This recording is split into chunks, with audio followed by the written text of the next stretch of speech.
La primera parte en el otro libro que salió hace una semana, que esta noche ya lo tenemos acá terminado, al menos ya están terminadas todas las copias que me mandó Mondadori, utilizo las mismas técnicas e hice un análisis paralelo entre el Antiguo Testamento y los textos griegos.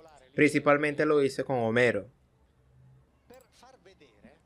¿Cómo es que relatan exactamente la misma historia? Es decir, que hablan exactamente de los mismos individuos, a los cuales la Biblia llama Elohim y que los textos griegos llaman Theoi, y a los que en la India llaman los Vedas, y lo que en Estados Unidos, perdón, en América, le llamaban Viracocha. Pero son siempre los mismos. Siempre tienen las mismas características físicas, las mismas actitudes, necesidades neurofisiológicas, se movilizaban de la misma forma, la misma tecnología también tenían, etcétera, etcétera, etcétera. Así que ahí en ese libro, de que todavía me quedan un par, las que me han pasado, bueno, ya no me acuerdo bien, que dicen que pasó a hacer, tuvieron que hacer muchas reimpresiones, cosas que yo no sabía. Y así que ahí comencé lo que después continué en el otro libro. Repito que fue publicado hace unos días atrás, precisamente para mostrar cómo los pueblos antiguos contaron todos en realidad la misma historia.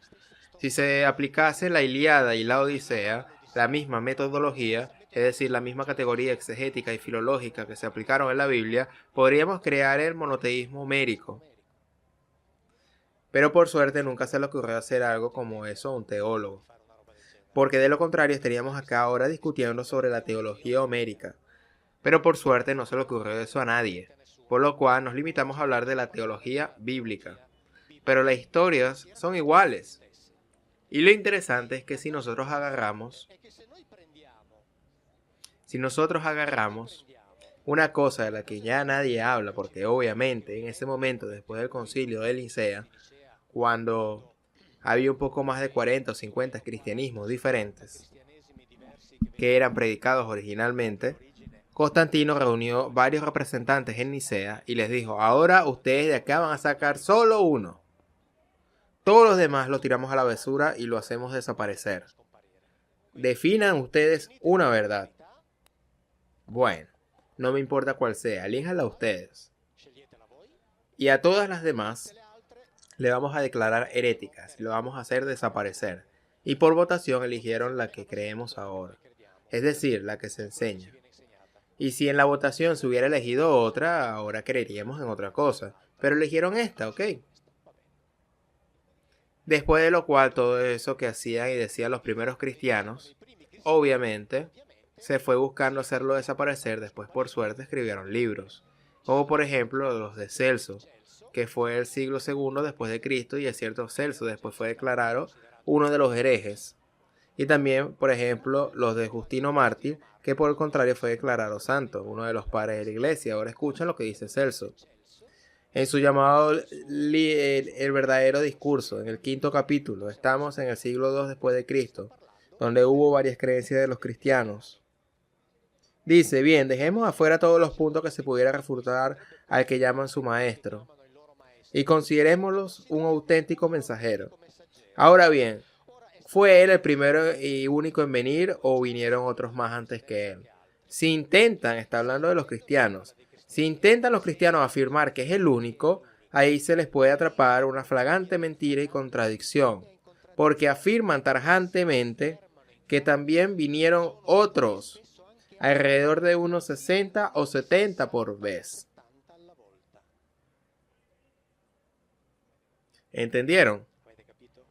Y dicen también que sobre su propia tumba vino uno y según otra versión dos, y le dijeron a las mujeres que había resucitado. El Hijo de Dios al parecer no era capaz de abrir solo la tumba y necesitaba de otros que movieran la piedra. Esto está clarísimo y lo dicen los evangelios. Otro de estos mensajeros se le presentó al carpintero cuando quedó embarazada María. Después les cuento algo curioso sobre eso. Y otro más para hacerlos huir a Egipto. Él está bien lejos de ser el único y que dice ser vino y visitar al género humano. Siglo II después de Cristo. Los cristianos decían que estos sujetos venían en grupos de 60 o también de 70 por vez. Todo esto de acá debe desaparecer porque eligieron la verdad. que dice que es el único Hijo de Dios, y eso es lo que tenemos que creer. Pero los primeros cristianos no creían eso. Justino Mártir, padre de la iglesia, santo. En su apología del cristiano, digamos que era coetáneo de Celso, le escribía al emperador Antonino Pío, para decirle, pero ¿por qué nos persigues a nosotros los cristianos? ¿Por qué? Y escuchen lo que le dice. El nuestro, es decir, el que creemos nosotros, es como el de ustedes.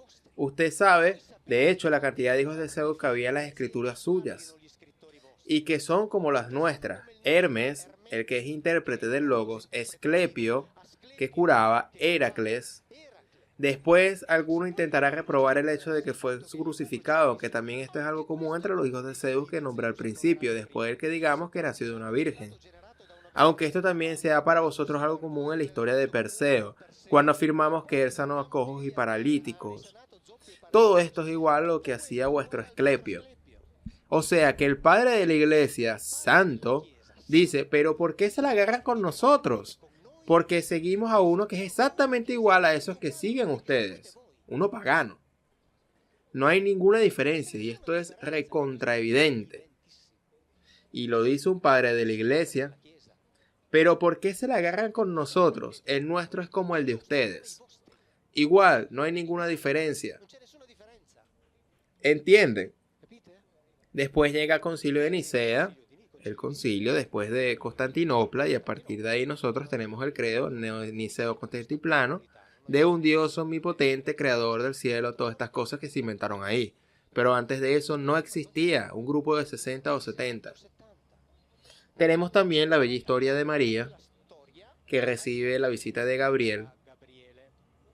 Ahora bien, Gabriel es una palabra en hebreo que no es un nombre.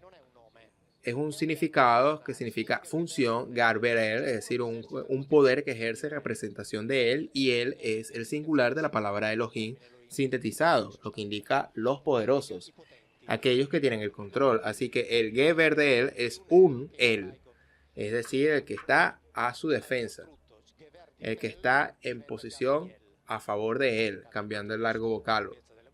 Se transforma en Gabriel, es decir, que un Gabriel se encuentra con María y ella queda embarazada sin haber estado con un hombre.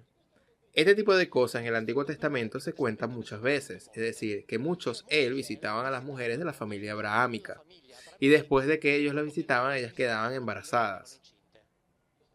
Esta historia de acá se repite constantemente en el Antiguo Testamento, pero atención, en el texto coetáneos es decir, paralelos a los evangelios, se cuenta, por ejemplo, el hecho de que José tenía miedo de que María hubiera sido engañada por alguien que se hizo pasar por otro. Ahora bien, esto que cuento en los evangelios canónicos obviamente fue borrado, porque José debe ser uno que aceptó la voluntad de Dios. Y no fue así. Él pensaba y decía que si fue así, ella debe ser lapidada. Y así que se le representaba toda una serie de problemas porque tenía que, por el hecho de hacerse pasar por otro, ese personaje. Entonces, así como, ¿cómo decirlo? La historia es diferente a lo que siempre nos han contado. Porque un Garber de un él, un Gabriel, por ejemplo, que se le presenta a Daniel 10:5. Daniel, ustedes ya saben, el profeta. Acá pasa una cosa curiosa cuando Daniel lo ve llegar. Dice, vi llegar a un Ish, que explica al principio, vi llegar un personaje masculino, un hombre. Y en la Biblia que tienen a sus casas está escrito que llegó volando rápidamente. En hebreo, en el diccionario de hebreo, en el diccionario de etimología, este es un diccionario de italiano, un diccionario de inglés, un diccionario de etimología de inglés, donde se cita el mismo versículo, se traduce exactamente, para que no vean que yo no uso mis traducciones, se traduce exactamente lo que dice en hebreo. Llegó muy cansado, no llegó caminando, llegó cansado. En la Biblia que tienen en casa está escrito llegó volando rápidamente.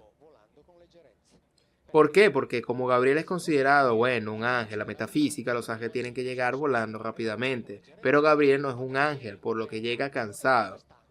A eso está escrito y lo dice acá, ¿eh? Está acá. Acá. No les estoy mostrando la traducción mía, estoy manteniendo mi compromiso. Está acá. Lo que dicen los diccionarios, para los que lo vuelvan a ver, están comparados con las fotocopias de las páginas. Así que un un individuo masculino visita a María y ella queda embarazada sin haber conocido a un Adán, a un hombre, es decir, sin haber conocido o haber pertenecido a la especie de los Adán. Así que es probable que el Espíritu Santo sea el que entró por donde hay que entrar.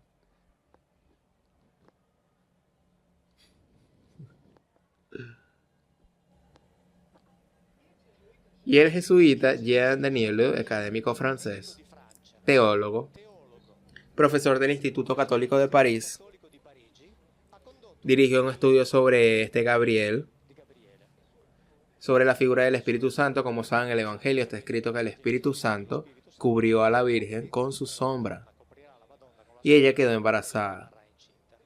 Bueno, él dirigió un estudio completo, acá lo simplifico, para decir que el Espíritu Santo no es otra cosa que la transposición cristiana del relato judío de Gabriel. Jesuita, académico de Francia, docente del Instituto Católico de París. Gabriel es el Espíritu Santo es la transposición en términos cristianos de la figura de Gabriel. Así que, jesuita, etcétera, etcétera, etcétera, dice que cubriendo a la Virgen estuvo Gabriel. Así que los cristianos llaman al Espíritu Santo, y es esto lo que les llaman eso.